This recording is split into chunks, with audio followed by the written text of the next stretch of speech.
Welcome to the Vietnam War. You've just been dropped in the middle of it. Let's find out if you can survive. The first problem you have is the jungle. You thought that this was going to be like a nice hike. Think again. This is the Vietnamese jungle, where everything here is either trying to give you a rash, eat you, or kill you. You've got leeches sucking your blood, mosquitoes carrying malaria, and vines that'll trip you up faster than your ex's Instagram stories. And let's not forget about the snakes. You've got vipers, cobras, and the occasional python that's just waiting to give you a nice hug that you didn't ask for. And if the wildlife doesn't get you, the terrain will. Oh, and it's going to get pretty crazy by the end of this video, so stick around. It's hot, it's humid, and every step feels like you're walking through a sauna. Oh, and did I mention, the Viet Cong know this jungle like the back of their hand. They've been here for years, setting up traps and ambushes. And you're just trying to figure out which way is back to base. Let's talk about navigation. You've got no GPS and no Google Maps to point you in the right direction. If you're lucky, you'll have a compass, but good luck using it when you're sweating so much that it looks like you just took a shower. And even if you do figure out which way to go, the jungle is so dense that you'll be lucky to move a mile in an hour. And let's not forget the weather. 1 minute it's sunny, the next it's pouring rain, and then it's sunny again. But now everything's steaming, like a giant jungle soup. You'll be wet, miserable, and constantly questioning your life choices. But here's the thing, this wasn't your typical war. No front lines, no clear enemies, just a whole lot of jungle, booby traps, and paranoia. This isn't going to be like Call of Duty. This is more like a Mr. Beast video, Survival in Vietnam edition, except instead of winning $1 million, you win not dying. The US went to Vietnam to teach them about democracy, but it turns out Vietnam already had a syllabus, How to Resist Foreign Invaders 101.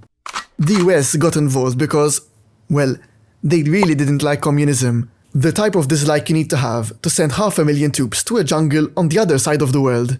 And you just some random dude who showed up into this mess. Good luck, buddy. Challenge 2. Booby traps and guerrilla warfare.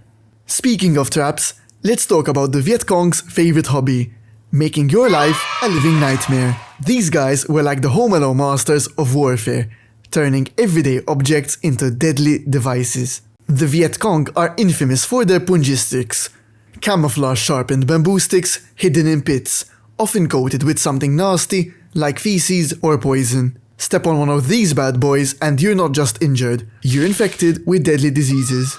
Then there are the tripwires connected to grenades, the snake pits, and the infamous bouncing Betty landmines that launch into the air before exploding. It's like a Saw movie, but with more mosquitoes. And let's not forget about the guerrilla warfare. The Viet Cong didn't fight fair. They didn't have to.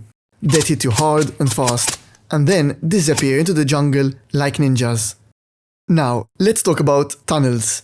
The Viet Cong were masters of underground warfare, building elaborate tunnel systems that stretched for miles. These tunnels were like their own little cities, complete with living quarters, hospitals, and even kitchens. If you were unlucky enough to stumble into one of these tunnels, you'd be in for a world of hurt. The tunnels were booby-trapped, filled with snakes and scorpions, and often rigged to collapse. And even if you made it through all that, you'd still have to deal with the Viet Cong soldiers waiting for you at the other end. So if you're thinking you're going to Rambo your way through this, think again. This isn't Hollywood. This is real life, and real life doesn't have a stunt double. Challenge 3. Food and supplies. Alright, let's talk about food. You're probably thinking, hey, I'll just live off the land. Good luck with that. The jungle isn't exactly a buffet. Sure, there are fruits and plants, but unless you're a botanist, you're just as likely to eat something poisonous as something edible. And let's not forget about the wildlife. Sure, you could try to catch a monkey or snake, but good luck doing that without getting bitten or alerting the enemy. If you're lucky enough to be with the US forces, you'll get sea rations, canned meals that taste like despair and have the nutritional value of cardboard. And if you're with the Viet Cong, well, let's just say you'll be eating a lot of rice with a side of rice and a dessert of, yep, you guessed it, rice. Now, let's talk about water. You're in a jungle, so there's plenty of it, right? The rivers and streams are teeming with parasites, so unless you've got a way to purify it, you're going to be drinking a lot of death. And even if you do manage to find clean water, you'll still have to deal with the constant threat of ambushes. So you'll have to choose between dehydration and getting shot. Challenge 4. Disease and injuries. Now, let's talk about everyone's favorite topic, disease. The Vietnam War wasn't just a battlefield, it was a petri dish of illnesses. And you, my friend, are the main course. First up, we've got malaria. This mosquito-borne nightmare was the MVP of the war, infecting thousands of soldiers on both sides. You'd be out there in the jungle, sweating buckets, and suddenly you're shivering with fever, vomiting, and wishing you had packed more bug spray. Then there's dysentery, the gift that keeps on giving. Or the ass that keeps on pooping. It's basically a Chipotle simulator, 24/7. Thanks to contaminated water and poor sanitation, dysentery spread like wildfire, turning soldiers into human faucets. Imagine trying to fight a war while constantly running to the next bush. Not exactly ideal. And let's not forget jungle rot, a fungal infection that turned feet into peeling, oozing messes. Combine that with the constant dampness of the jungle and you've got a recipe for some seriously nasty feet pics. And if you're thinking, hey, at least I'll get medical care, think again. Field hospitals were overcrowded, understaffed, and often lacked basic supplies. If you were lucky, you'd get a shot of penicillin and a pat on the back. If you weren't, well, let's just say you'd be getting a lot of rest. Permanently. Now, let's talk about the real nightmare. Chemical warfare. The US military used a cocktail of chemicals to defoliate the jungle and expose enemy positions. But these chemicals didn't just kill plants, they killed people. The most infamous of these was Agent Orange, a herbicide laced with dioxin, one of the most toxic substances known to man.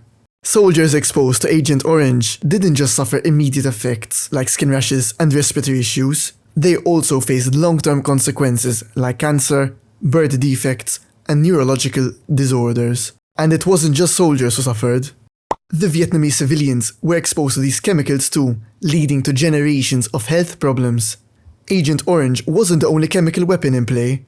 The US also used napalm, a jelly-like substance that stuck to skin and burnt at incredibly high temperatures. If you are hit with napalm, you'd almost be lucky to die, because if you made it, you'd be left with horrific burns and lifelong scars. Now, let's talk about white phosphorus, because apparently the Vietnamese War wasn't deadly enough. This stuff is like the devil's glitter. It burns bright, sticks to everything, and leaves a trail of destruction in its wake. If you're unlucky enough to be near a white phosphorus explosion, the first thing you'll notice is the thick white smoke. It looks innocent enough, but don't be fooled. This smoke is packed with toxic fumes that can wreak havoc on your body. White phosphorus reacts with moisture in your lungs, creating phosphoric acid and phosphine gas, both of which are incredibly toxic. Within minutes, you'll start coughing uncontrollably. Your throat will feel like it's on fire, and your chest will tighten up as your lungs begin to swell. This is because your lungs are filling with fluid, making it nearly impossible to breathe. You'll start gasping for air, with your skin turning blue from the lack of oxygen. And if you're not treated immediately, you could suffocate and die.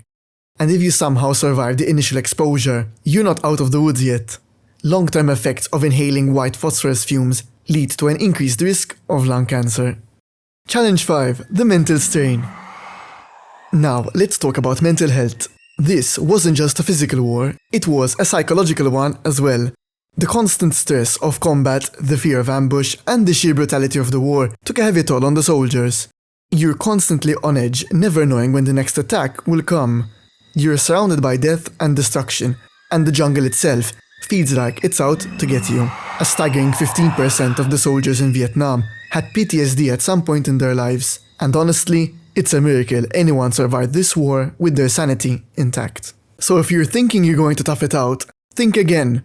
This war wasn't just a test of physical endurance, it was a test of mental resilience. Unless you've got the emotional fortitude of a Buddhist monk, you're not going to make it. So could you survive the Vietnamese War? Probably not. But hey, at least you learned something today. Maybe you should appreciate your life just a little bit more. Thanks for watching. If you enjoyed this video, let me know in the comments which historical period should we drop into next. Until then, stay safe.